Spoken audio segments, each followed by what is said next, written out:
Wasn't Super Wildcard Weekend fun? It was filled with plenty of upsets.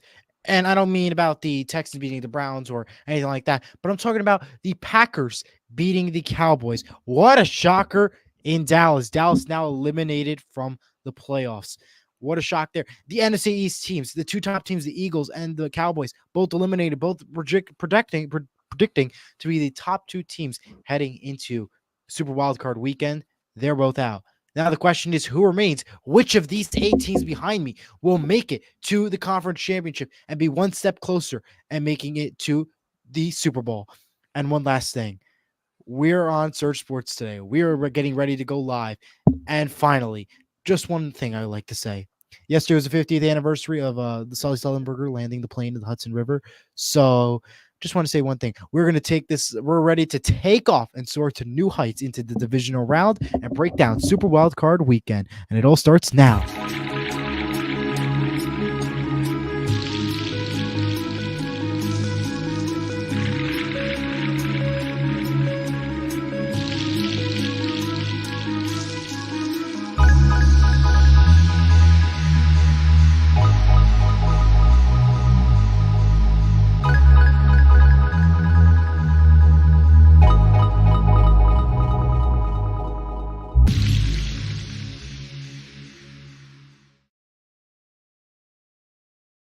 I tried my best. That's all that matters. Welcome everyone to the 12th Horseshoe Podcast, only on Surge Sports, alongside Jack Rizzo. I'm Elijah Weintraub. Was Super Wildcard Weekend fun? Yes, the matchups were very boring, where we had a lot of blowouts, but it was a pretty good weekend. I mean, we had 3 days filled with fun. We got to see Bills Mafia in the snow in all kinds of ways, and I think it was a pretty good game and pretty fun day. And what did you think of the Super Wildcard Weekend? It felt good to finally have playoff football for once. I mean, it was the regular season though, it felt like it went by so quickly, and it felt weird. Yeah. This is the first weekend of quite a few that I'm not going to see the Colts or, in your case, the Seahawks play. We still have 236 days until the first NFL Sunday next year. Or in Bobby and Joey's case, no more Eagles or Steelers. So sorry, guys. Yeah, it was not a great day. It was not a great day yesterday for the state of Pennsylvania.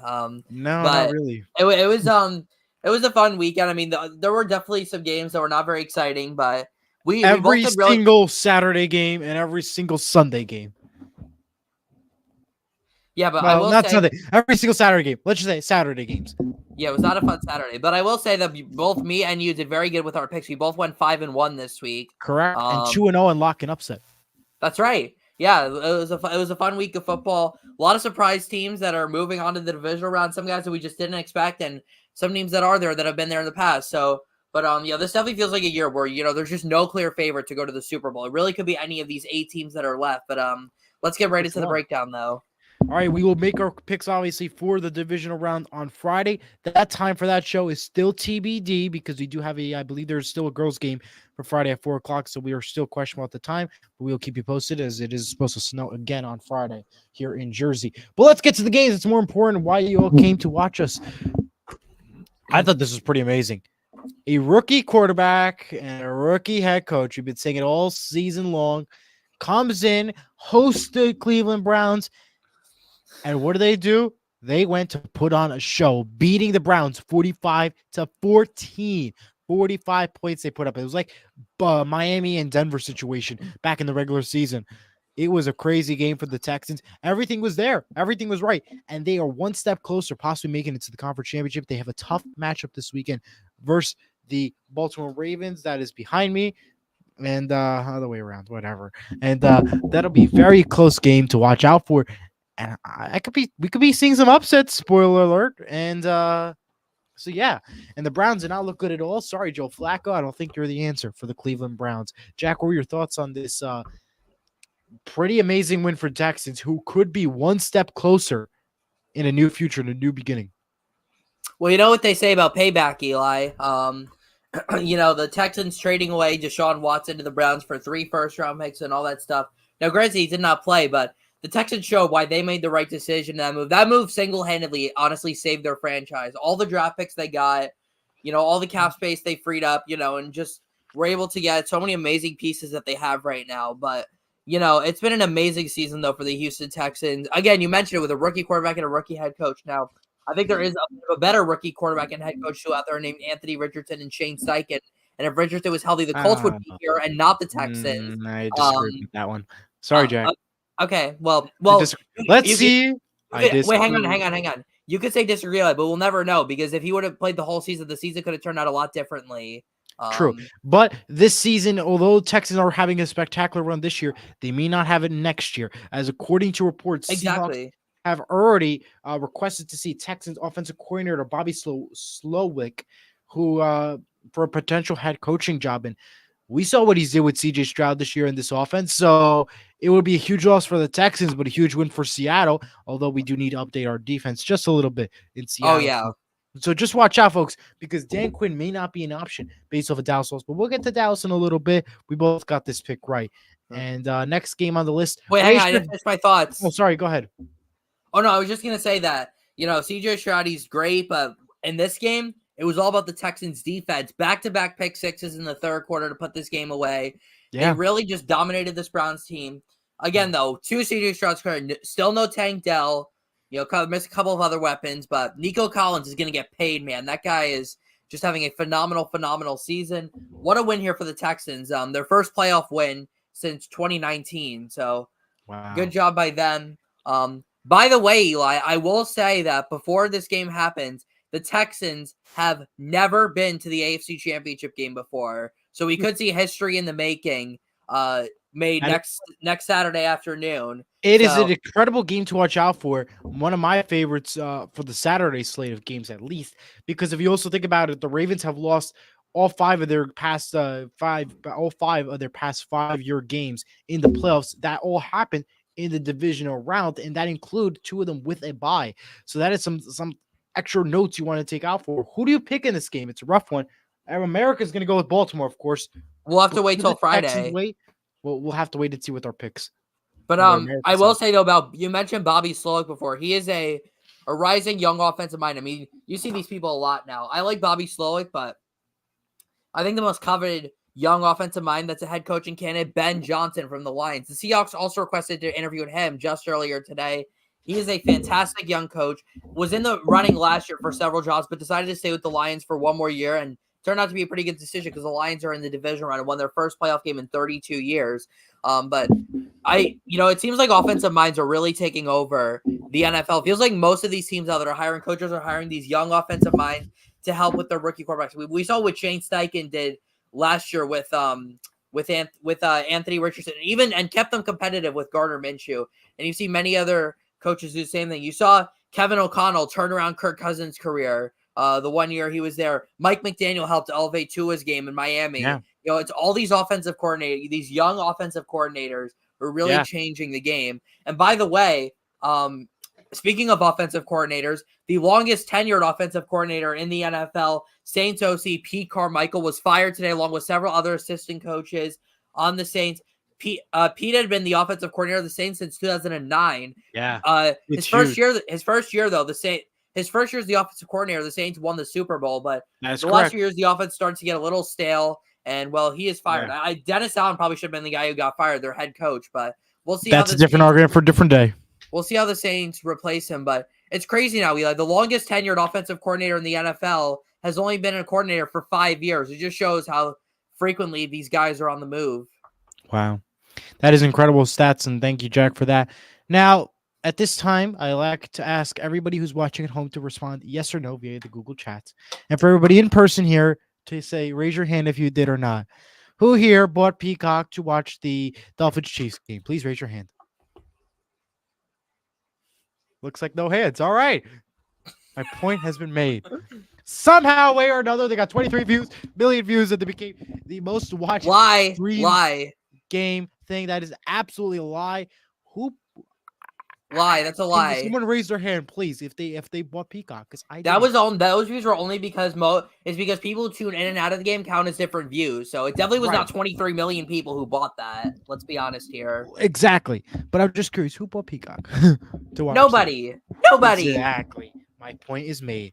Yet they somehow have crazy amount of views. If you did watch the game, or in my case, I had NFL Plus, so I had to watch on NFL Plus, which is on the phone. Lucky me, even though it was a boring game. Absolutely boring. In negative degrees, the Chiefs beat the Dolphins 26-7.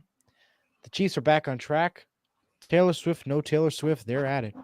The Dolphins couldn't bear the cold, unfortunately, and failed to soar high and fell in the water, fell back in the water, just like Sully landed the plane.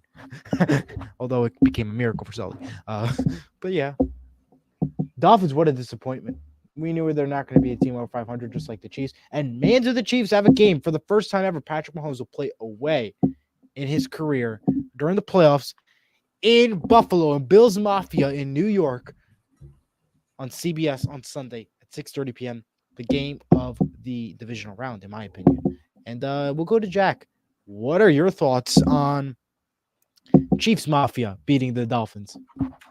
Yeah. Let me just say that teams with Rutgers starters on their team went 3-0 in the wild card weekend. The Chiefs are the first team of that we'll talk about.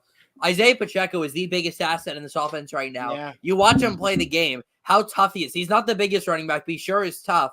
That's why we all loved him when he played at Rutgers. But man, the Chiefs defense has been just fantastic all year. If there's an assistant coach of the year in the NFL, it is absolutely.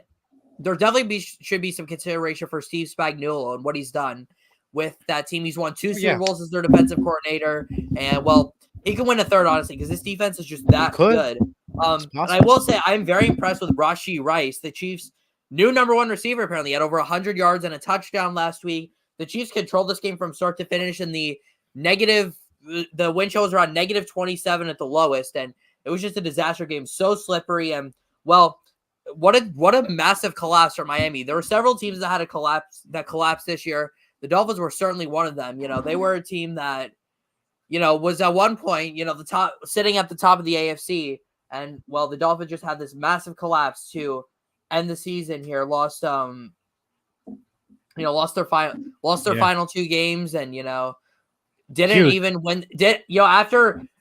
After being at the top of the conference for most of the year, they didn't even win their own division. And we know how bad they are on the road. So they had to go on the road. And as expected, they were blown out by the Chiefs. And actually, what was a revenge game, because they actually played each other in Germany in week 9.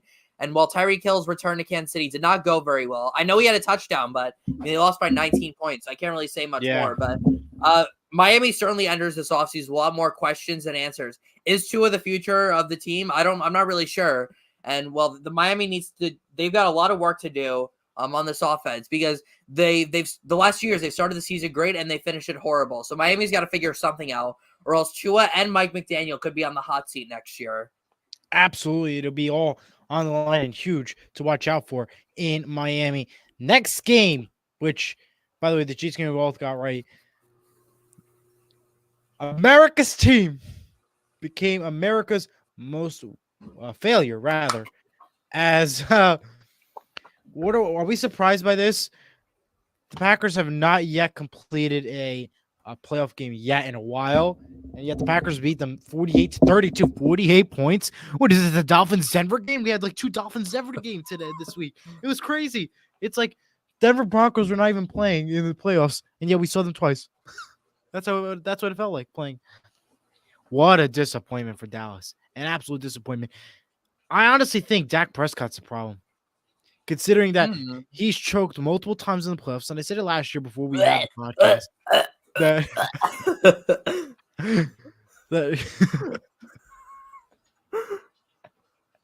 Here we go again, Jack. Yeah, well, I think he's been the problem lately. And I think that is the cause to the Cowboys' failure. Will this continue? There is a possibility, and I think that is your biggest issue. And obviously, Jerry Jones has a lot to decide in these upcoming weeks and years. And the Packers, you guys won. The Cheeseheads got the victory, but will it last as you play a very difficult San Francisco 49ers team who have a pretty good divisional round history? We'll see how it goes. Obviously, the conference is a different story. And in case you didn't know, Jack got the pick right. I got it wrong, and he got his upset right. Yes. Oh, my goodness. Yeah, but either way, we still tied. That's true. And by the way, we're only 2 games separated, so technically, you With have eight to games, just 7 games to go. yeah, yeah. I just gotta keep on the streak. All right, Jack, go ahead, break it down for us. Close enough. Yeah, here we go. Straight to the bench. Straight home. Straight to the couch. Or Cancun, Some as things rumors say. just never change, and that includes the Packers' ownership of the Cowboys over the last 2-3 decades. It was very nice of Aaron Rodgers to transfer ownership over to Jordan Love, somebody who went to Utah State for college. But anyways, Go to Utah. yeah. How could the Cowboys be America's team when they're not even Texas's team? But yeah. And by the way, Texas team right now is the Texans, and will they win?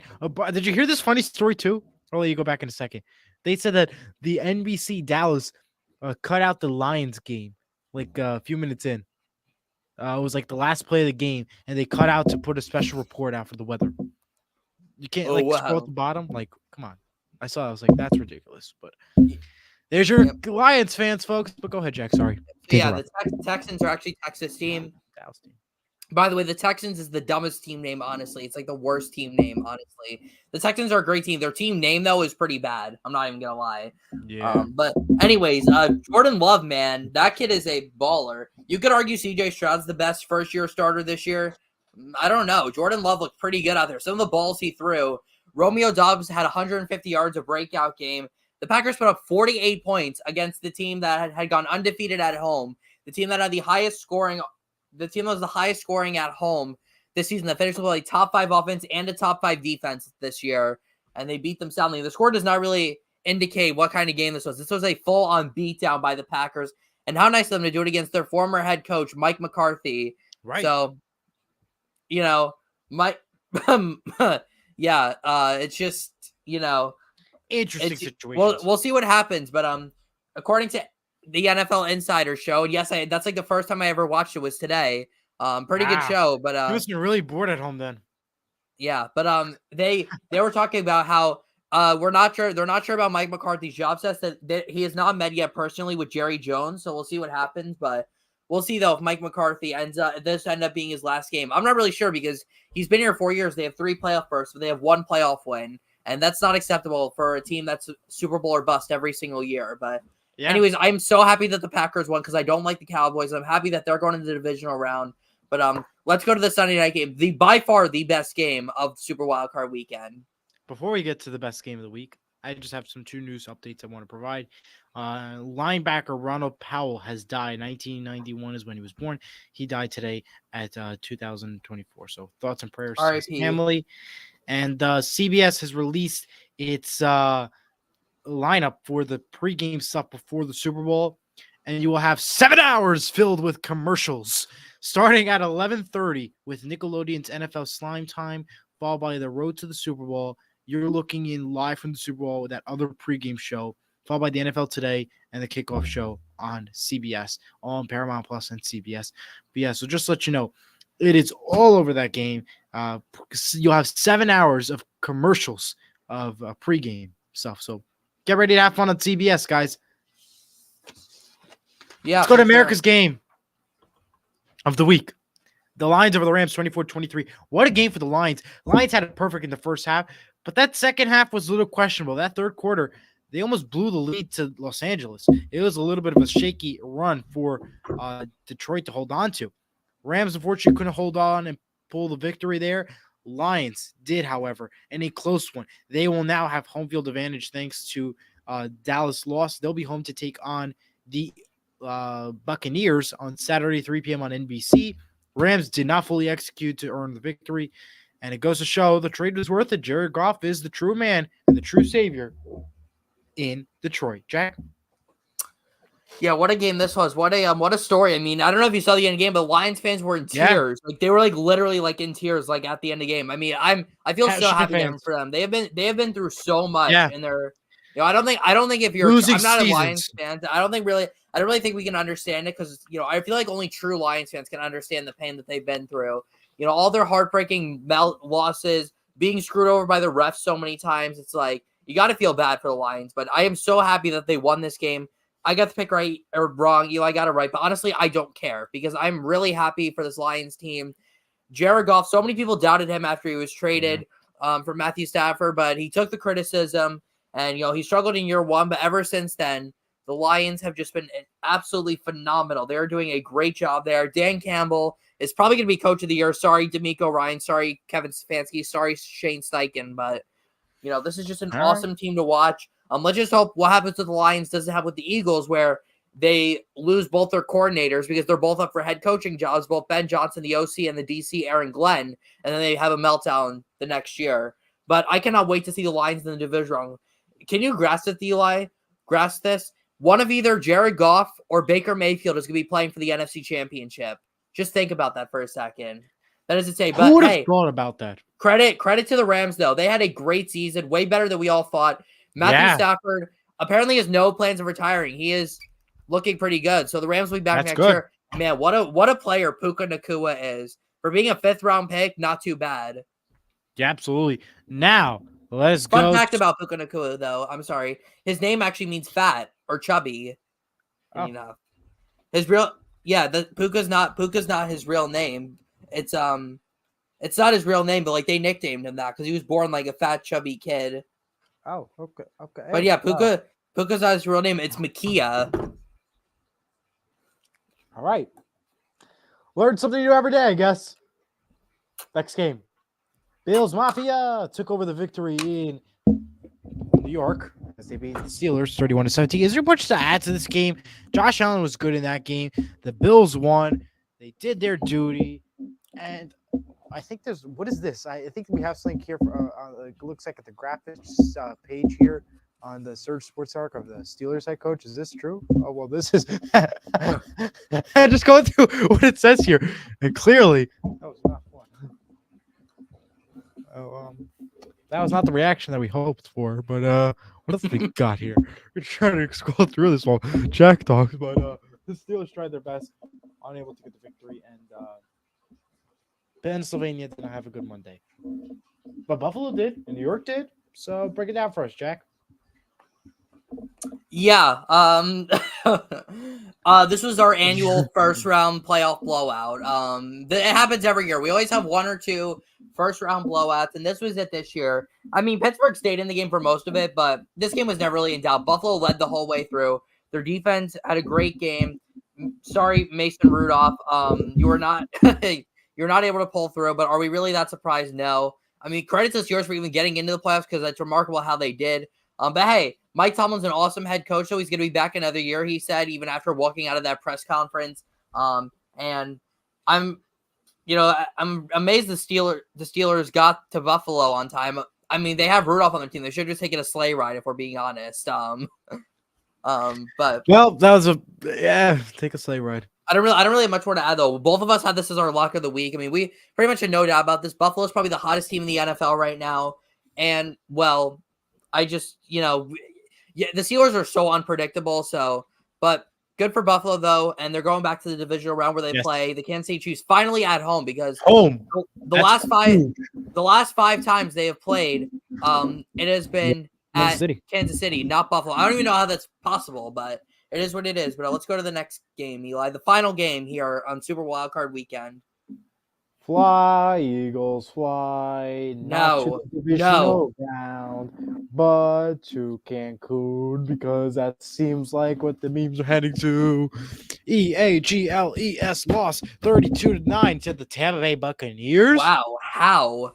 Why exactly? And that is with all of ESPN picking Tampa Bay. Wow, the Buccaneers. Wow, an incredible on offense. Incredible in defense, a huge victory there, and Eagles. Did I say that right? And on top of that, Jason Kelce is retiring. Can you believe that? Yeah, it's process. Yeah. So, but he's retiring. The Eagles lost, and they looked horrible yesterday. And it goes to show how much they need Shane Steichen and Jonathan Gannon, who's now in Arizona, and of course Shane Steichen in Indianapolis. Wow, the Eagles look bad, and I think they got a lot of decisions to make come postseason. What they're going to do? Absolutely. And Jack, go ahead, please. Yeah. It's really hard to really hard to take all this in. The fact that the Eagles were 10-1 at one point, had the best record in the NFL, and then they lose 5 of their final 6. Their only win coming against the Giants, which was like a 5-point win, and getting eliminated by a team that went 9-8 and a team that couldn't even score a touchdown against the Panthers last week. But you know what? I'm happy though because I don't like the Eagles. I don't like the players on that team. I don't really like their coach. That's all that matters. Used to be our offensive coordinator, but there will be major changes because what do you expect when you have the offensive and defensive coordinator do a Brian Johnson and Matt Patricia? What are we doing here? But we'll see what happens though. Nick Sirianni could get fired. I doubt it. He was in the Super Bowl last year to his credit, but there needs to be major changes here in Philadelphia because this roster is not as good as it thinks and not as good as we think. And who knows? Maybe they'll rebuild. For all we know. Yeah, it'll be a lot of offensive. Let's be honest. The Giants might be the best team in this division. You're not wrong. Right? I know. Not this year, but you know what? Picking them to win the division, picking them to win the division wasn't that bad because they had the same amount of playoff wins as the Eagles and the Cowboys combined. True. Well, that was fun. By the way, when we never saw the Ravens or the 49ers this weekend because they had the number 1 seed, they have the bye. They're playing on Saturday. Ravens got the Texans on ESPN and ABC, and on Fox will be the Packers and the 49ers. Great games, and we will make our picks on Friday. Time TBD, so keep posted. Keep checking our Twitters and Instagram accounts for all the latest details, news, and more of that fun stuff there. And that will do it for us here on the 12th Podcast from Jack.